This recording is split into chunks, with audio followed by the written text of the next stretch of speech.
Hello hi എല്ലാവർക്കും നമസ്കാരം. Motherhood ഫാമിലിയോട് സ്വാഗതം. ജോസ്മി ആട്ടോ. ഇന്ന് ഞാൻ വന്നിരിക്കുന്നത് നമ്മുടെ കുഞ്ഞു വാവയുമായിട്ടാണ്, ജോർഡൻ വാവയായിട്ടാണ് വന്നിരിക്കുന്നത്. എന്തുകൊണ്ടാണ് വാവയായിട്ട് വന്നിരിക്കുന്നതെന്ന് വെച്ച് കഴിഞ്ഞ് കഴിഞ്ഞാൽ നിങ്ങൾ ക്യാപ്ഷൻ കണ്ടു കാണും. നമ്മൾ കുഞ്ഞുങ്ങളെ എങ്ങനെയാണ് കറക്റ്റായിട്ട് ബർപ്പ് ചെയ്യേണ്ടതെന്നുള്ളത് ലൈവായിട്ട് ഞാൻ ജോർഡൻ വാവേനെ വെച്ചിട്ട് ഞാൻ കാണിച്ചു തരാൻ പോവാണ്, ജോർഡനെ വെച്ചിട്ട്. ഓക്കെ, അപ്പോൾ നമ്മൾ ഈ ഒരു ബർപ്പ് ചെയ്യേണ്ടതിൻ്റെ ഒരു ആവശ്യകത എന്താണെന്നുള്ളത് നിങ്ങൾ ആദ്യം അറിഞ്ഞിരിക്കണം. നമ്മൾ കറക്റ്റായിട്ട് കുഞ്ഞുങ്ങൾക്ക് ഈ ബർപ്പ് ചെയ്ത് കളഞ്ഞില്ല, അല്ലെങ്കിൽ ബർപ്പ് ചെയ്ത് ഗ്യാസ് തട്ടി കളഞ്ഞില്ല എന്നുണ്ടെങ്കിൽ ഇവർക്കുണ്ടല്ലോ ഈ ഫീഡ് ചെയ്യുമ്പോഴും നമ്മുടെ ബ്രസ്റ്റ് ഫീഡ് ചെയ്യുമ്പോഴും ഫോർമുല ഫീഡ് ചെയ്യുമ്പോഴും ഒക്കെ അവരുടെ ഉള്ളിലോട്ട് എയർ കൊടുക്കുന്നുണ്ട്, എയർ കയറുന്നുണ്ട്. ആ എയർ നമ്മൾ തട്ടിക്കളയാതെ അവിടെ തന്നെ കടന്നിട്ടുണ്ട് എന്നുണ്ടെങ്കിൽ ഇവർക്കത് ഗ്യാസായിട്ട് വരും. അതുപോലെ തന്നെ ഇവർക്ക് ആ ഗ്യാസ് കെട്ടിക്കിടന്ന് കഴിയുമ്പോൾ ഭയങ്കര വഴക്കായിരിക്കും, വയറുവേദന എടുക്കും. അതുപോലെ ഇവർ നമ്മൾ പാല് കുടിക്കാൻ മടി കാണിക്കും. അപ്പോൾ ഈ ഒരു ബർപ്പിംഗ് എന്ന് പറയുന്നത് ഭയങ്കര ഇമ്പോർട്ടൻ്റ് ആണ് നമ്മുടെ കുട്ടികളുടെ കാര്യത്തിലും. നമുക്ക് നല്ലപോലെ കിടന്ന് ഉറങ്ങണമെന്നുണ്ടെങ്കിൽ, കുഞ്ഞുങ്ങൾക്ക് ഉറങ്ങണമെന്നുണ്ടെങ്കിൽ നമ്മൾ കറക്റ്റായിട്ട് ബർപ്പ് ചെയ്തേ പറ്റുള്ളൂ. അപ്പോൾ ചിലർ പറയുന്ന കാര്യമാണ് നമ്മൾ ബർപ്പ് ചെയ്യുന്നുണ്ട് പക്ഷേ ഗ്യാസ് പോകുന്നില്ല എന്നുള്ളത്. പക്ഷേ അത് നമ്മൾ എന്താ ചെയ്യേണ്ടതെന്ന് വെച്ചാൽ 1 മിനിറ്റോ 2 മിനിറ്റോ അല്ല നമ്മൾ ബർപ്പ് ചെയ്യേണ്ടത്.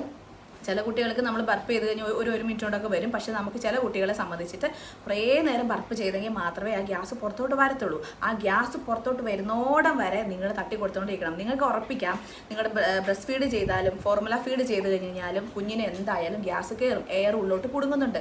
അത് നമ്മൾ തട്ടിക്കളയണം. അത് നമ്മൾ തട്ടിക്കൊണ്ടേ ഇരുന്ന് കഴിഞ്ഞാൽ അത് പുറത്തോട്ട് വരും. അത് വന്നെങ്കിൽ മാത്രമേ അവർക്ക് സ്വസ്ഥമായിട്ട് കിടക്കാൻ പറ്റത്തുള്ളൂ, ഓക്കെ, ഉറങ്ങാൻ പറ്റത്തുള്ളൂ. അവർക്കും ഇറിറ്റേഷൻ ആയിരിക്കും. അവർ കാരണം നമുക്കും ഈ കുഞ്ഞുമാവ ഇങ്ങനെ കരഞ്ഞുകൊണ്ടിരിക്കുന്നതിൻ്റെ വിഷമം നമുക്കും ഉണ്ടാവുമല്ലോ. അപ്പം നമുക്ക് എങ്ങനെയാണ് കറക്റ്റായിട്ട് ചെയ്യേണ്ടതെന്ന് ഞാൻ കാണിച്ചു തരാം. 3 മെത്തേഡാണ് ഞാൻ കാണിച്ചു തരാൻ പോകുന്നത്. അപ്പോൾ ഈ ബർപ്പ് ചെയ്യുമ്പോൾ നിങ്ങൾ ഒന്നുകൂടെ ശ്രദ്ധിക്കാം. കുറഞ്ഞത് ഒരു 20 മിനിറ്റ്, ഒരു 5 മിനിറ്റോ 10 മിനിറ്റ് കൊണ്ടോ ഒന്നും ബർപ്പ് ചെയ്തിട്ട് പോയില്ല നമുക്ക് ഒരു 20 മിനിറ്റെങ്കിലും നിങ്ങൾ തട്ടിക്കൊടുത്തോണ്ടിരിക്കും. ഇതിനോട് ഹോസ്പിറ്റലിൽ നിന്ന് പറഞ്ഞത് കാര്യം കേട്ടോ. അപ്പോൾ നമ്മൾ ഒരു പൊസിഷനിൽ തന്നെ ഇരുന്നോണ്ട് നമ്മൾ ചെയ്യേണ്ട കാര്യമില്ല. ഇപ്പോൾ കുഞ്ഞ് ബർപ്പ് ചെയ്യുമ്പോൾ നമ്മൾ തോളയിട്ടാണ് ചെയ്യുന്നതെന്നുണ്ടെങ്കിൽ നമ്മൾ ജസ്റ്റ് അങ്ങ് നടന്നുകൊണ്ടോ അല്ലെങ്കിൽ ആരുടെയൊക്കെ വർത്താനം പറഞ്ഞുകൊണ്ടിരിക്കുന്നവർ നമ്മൾ വരെ തട്ടിക്കൊടുത്തോണ്ടേ ഇരിക്കുക. അപ്പോൾ അതങ്ങോട്ടേക്ക് റെഡി ആയിക്കോളും. അപ്പോൾ നമുക്ക് നമ്മുടെ വാവേനെ വെച്ചിട്ടുള്ള ലൈവായിട്ടുള്ള ബർപ്പിംഗ് മെത്തേഡ്സ് ഏതൊക്കെയാണെന്ന് കാണിച്ചു തരാം. ഓക്കെ, അപ്പോൾ നമുക്ക് നമ്മുടെ ബർപ്പിംഗ് പൊസിഷൻ ഏതൊക്കെയാണ് അല്ലെങ്കിൽ എങ്ങനെയാണ് കറക്റ്റായിട്ട് ചെയ്യേണ്ടത് എന്നുള്ളത് ഞാൻ കാണിച്ചു തരാം. അതിൽ ഒന്നാമത്തെ പൊസിഷൻ എന്ന് പറഞ്ഞു കഴിഞ്ഞാൽ നമ്മുടെ കുഞ്ഞുങ്ങളെ നമ്മളെല്ലാം നോർമലി ചെയ്യുമ്പോൾ തന്നെ ഷോൾഡറിലോട്ട് നമ്മളിടും. ഷോൾഡറിലോട്ട് കുറച്ച് കയറ്റി നമ്മൾ ഇടുക.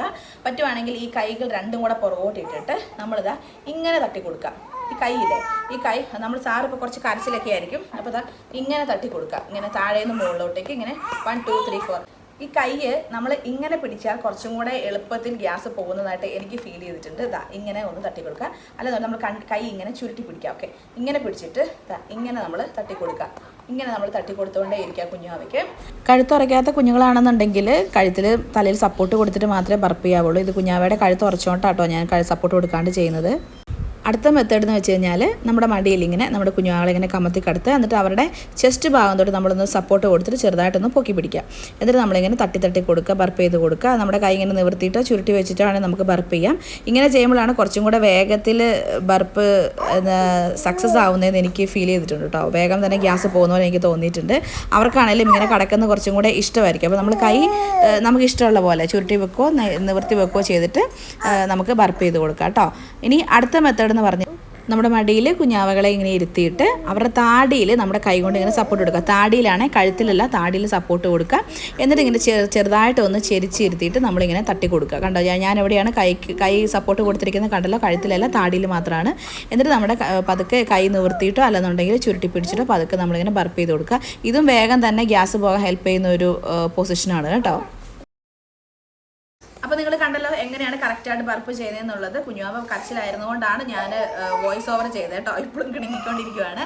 ഓക്കെ, അപ്പോൾ എനിക്ക് കുറച്ചും കൂടെ കംഫർട്ടായിട്ടുള്ള ഒരു പെട്ടെന്ന് ബർപ്പ് പോകുന്ന അയമ്പക്കം പോകാൻ വേണ്ടിയിട്ട് ഹെൽപ്പ് ചെയ്യുന്ന മെത്തേഡ് എന്ന് പറഞ്ഞാൽ മടിയിൽ ഇരുത്തിയിട്ട് ചെയ്യുന്നതാണ് എനിക്ക് കുറച്ചും കൂടെ കംഫർട്ട് കേട്ടോ. അപ്പോൾ നിങ്ങൾക്ക് ഏതാണ് ഏറ്റവും എളുപ്പമുള്ള മെത്തേഡ് എന്ന് വെച്ച് കഴിഞ്ഞാൽ അതനുസരിച്ച് നിങ്ങൾ ചെയ്യുക. പക്ഷേ ചെയ്യാതിരിക്കരുത്, ഗ്യാസ് തട്ടി കളയണം എന്നുള്ളത് നിർബന്ധമായിട്ടുള്ള കാര്യമാണ് കേട്ടോ. ഓക്കെ, അപ്പോൾ വീഡിയോ ഇഷ്ടപ്പെട്ടതായിരുന്നു. വീഡിയോ ഇഷ്ടപ്പെട്ടെങ്കിൽ ലൈക്ക് ചെയ്യുക, ഷെയർ ചെയ്യുക. പുതിയൊരു അടിപൊളി വീഡിയോ വരുന്നവരെ ടാറ്റാ.